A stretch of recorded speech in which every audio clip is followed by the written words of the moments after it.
Welcome to the Ballroom Dance Channel.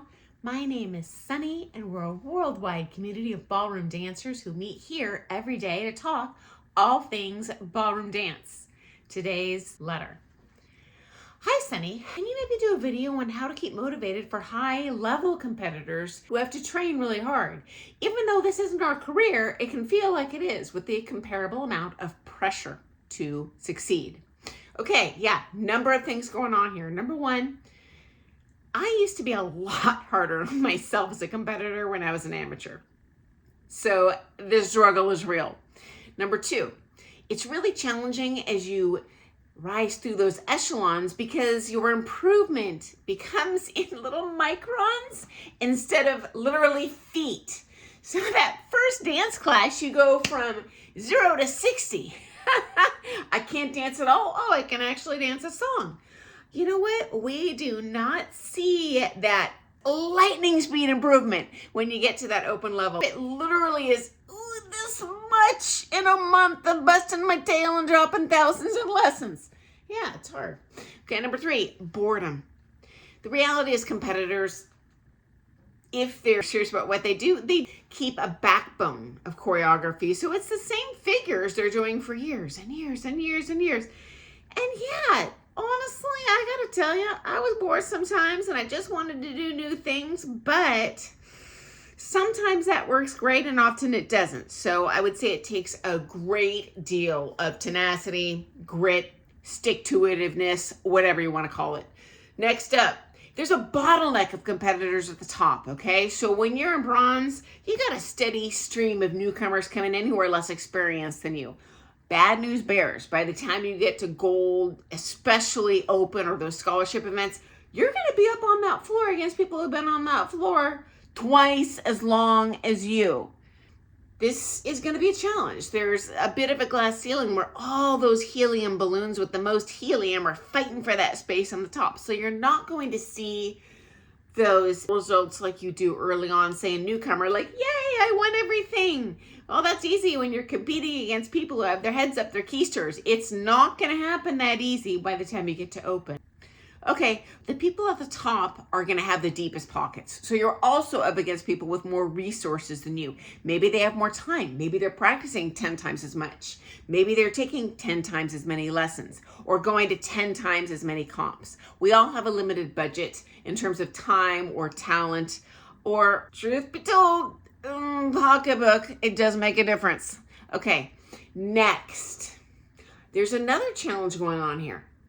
In the dark ages, when I started competing, and this includes when I first turned pro, the rules were different.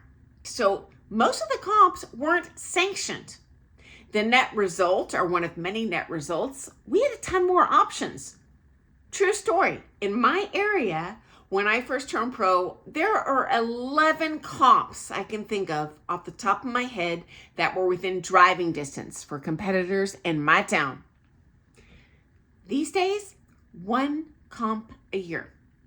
Okay, so part of that competitive experience and what keeps you coming back, it's like being a crack addict, but healthier, okay? So the more often you get that hit, the more addicted you get, okay? No one wins everything, but you know what? If you win a comp once every 3 months, there's still that carrot, that reward. Well, now at best, even if you won everything, you're only getting that carrot once a year. And you're not going to win every year, even the same comp against the same people, because we're all given 110%. Now, what if you never win? What if you place last all the time, especially in those upper levels? It's possible. And it doesn't mean that you're not improving or that you're not amazing. So there's a lot of other things going on here. Also, in my observation, in my little area of the world, there's a lot less of those lower level competitors. So it's a little bit more easy pickings at the bottom. And it's not because we have bad teachers. It's just because there's so few options. So your first comp out of the chute, I don't want to fly to New York, but can I drive downtown for the day? Yeah. And we don't have that option anymore, depending on where you are in the world. Count your lucky stars if you're living in Manhattan or somewhere where you still have a lot of options. That is a gift. Okay, most important, meat and potatoes of your question. What do I do to stay motivated? Okay, firstly, please tell your pro. They know you better than I do. They're going to have recommendations based on your personality and what's going to fuel your jet engine. They might recommend that you take a break from competing for a little bit. They might recommend that you do smaller comps where you actually have an opportunity to win. If you're only going to those super competitive ones, you're not going to place as high and feel that reward. Okay, and number 3, maybe they're going to suggest you change styles. If you feel like, man, I'm just so tired of trying to outplace all those other amazing helium balloons.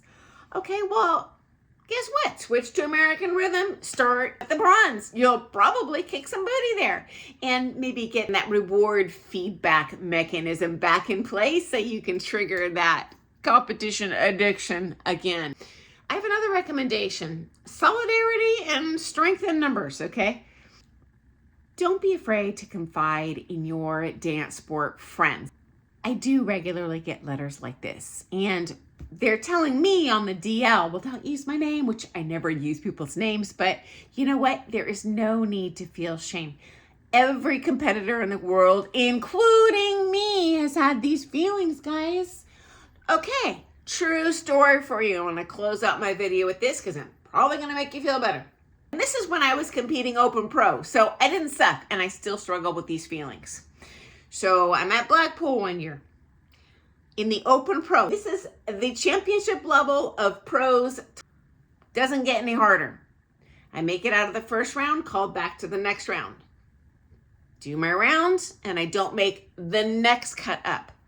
I fly home feeling like a complete loser. Want to quit. Don't want to compete. My partner felt even stronger about this than I did. Just felt like a loser. And it's so stupid and irrational, guys. Okay? I beat hundreds of the best couples in the world. There's not one of these people I didn't look at like, wow, they are amazing. But as a competitor, man, I sure felt like, how do I stick to this? And all I can say is, hey, as best you can, stick it out another day. And again, talk to your pro, talk to your friends, and I think it'll make you feel a lot better. And your pro's probably going to have some good suggestions for you. Okay, so I'm so sorry you're feeling this way, and welcome to the world of everyone else ever who's competed in dance sport. Okay, guys, best of luck to you all in this coming weeks in your lessons and your social dancing and your comps and your shows. I look forward to seeing you first thing tomorrow morning for some more Things Ballroom Dance. Toodles!